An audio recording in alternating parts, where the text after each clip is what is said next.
Pine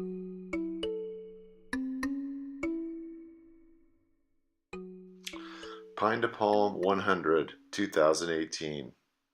The original plan was to cruise down and pace my good friend Tyler Gerking in his second coming at the Pine to Palm.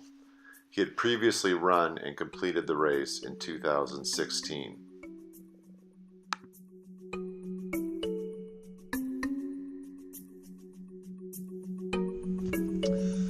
Hey everybody, Ben here. Super pumped to head down and do this Pine to Palm pacing for Tyler Gerking. We're looking at meeting him up at mile 66 on his 100-mile trail run, and I'm going to be doing the last 34. He'll have, I think, done most of the climbing and all of that, and I get to join him on the final zombie state that he'll be in on this Vision Quest. It's my first time pacing somebody, and you know, it's not an insignificant distance. I'll be running most likely from about 7:30 at night until 3:34-ish in the morning, if all goes as planned. And you know, it's been a while since I've done an all-nighter, so lots of stuff to try and make sense of. Headed south. Just got an update that at Seattle Bar, Tyler came through at a 4:35, which I believe is about 25 minutes faster than the time he ran it in 2016. All right, well, made it to Applegate Lake. This is a spot used to come all the time as a kid. So, yeah, I think I'm pretty sure we jumped off this before, probably with more water in the lake, but lots of poor decisions made here as kids. I have no business running a 100-mile race, but I get this you know, amazing view of the action on the final third of the race while they're already just haggard. And then I get to jump in and be there and support and witness and see if I can help get them to the finish and in the best form possible. So it feels like, gosh, kind of a privilege to be able to jump in on this action with the people that put so much time and energy into preparing their bodies to be able to endure 100 miles in a single push. No service here in the state of Jefferson at Applegate Lake, and so I'm kind of at a loss as to how Tyler's doing. It does appear that he was about 25 minutes ahead of his pace at the first junction, and then by the time we got to the second one, it sounds like, or it looks like, he may be off that pace. But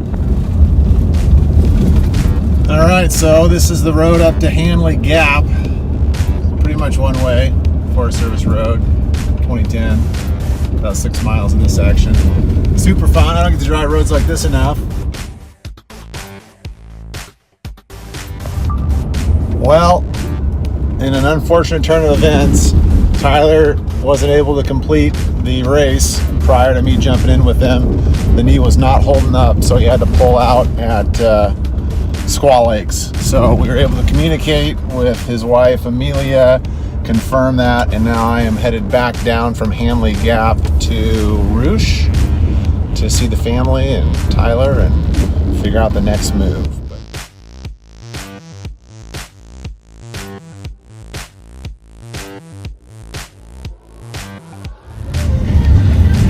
Alright, we're eyeing up this sweet dirt road to Dutchman Peak, belly full of chicken and rice Mexican soup with the Gerkings, and they're headed home to nurse Tyler's knee a bit, see if I can find myself a racer.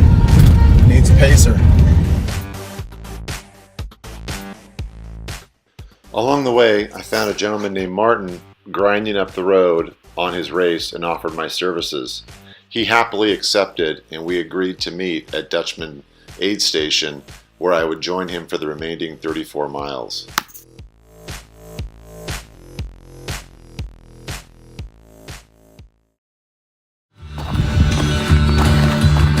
Welcome to the pit. We got a lot of good stuff for you. We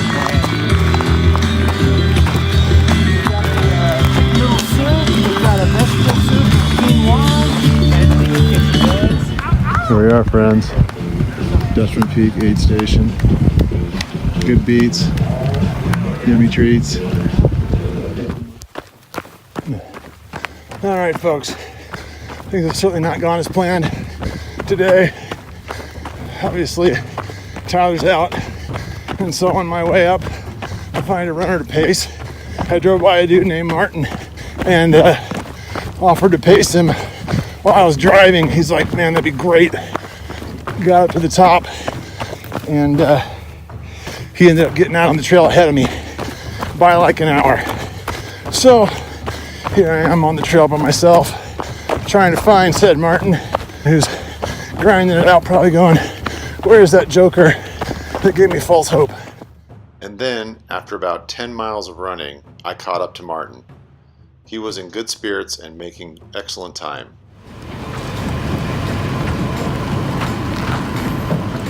We're on 12:15, Kraus Gap aid station. It's my boy Martin, his wife Shelly. He's crushing it, hour ahead of schedule. She put him at about 23. It's like, oh, this is not an 8-star. Like, oh, okay, thanks. After peppering Martin with questions about what he needed from me as a pacer, we just shared our stories and let the miles tick by. Fellas, there they are, the flags. Ashland down below. We'll see you soon. All right, Crusher. 15 to go, all downhill. 15 miles to glory.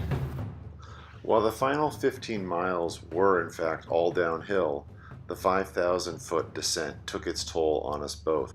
Martin kept moving and found another gear in the final several miles to finish strong. We rolled into Ashland. Both of us were pretty beat up, but Martin had achieved his goal, finishing in a time of 23 hours and 17 minutes. After a couple of minutes of chatting up Hal, the race director, and celebrating Martin's accomplishment, we said our goodbyes and headed off into the darkness in search of something to eat and a place to lay down. Before long, Tyler showed up to drive me back to his parents' house. I grabbed a quick shower and a couple-hour nap before spending the remainder of the morning with his family. While almost nothing went according to plan, I look forward to getting back here in the years to come to support Tyler. And finally, I'm grateful for my time with my new friend Martin in support of his amazing accomplishment in the Pine to Palm 100.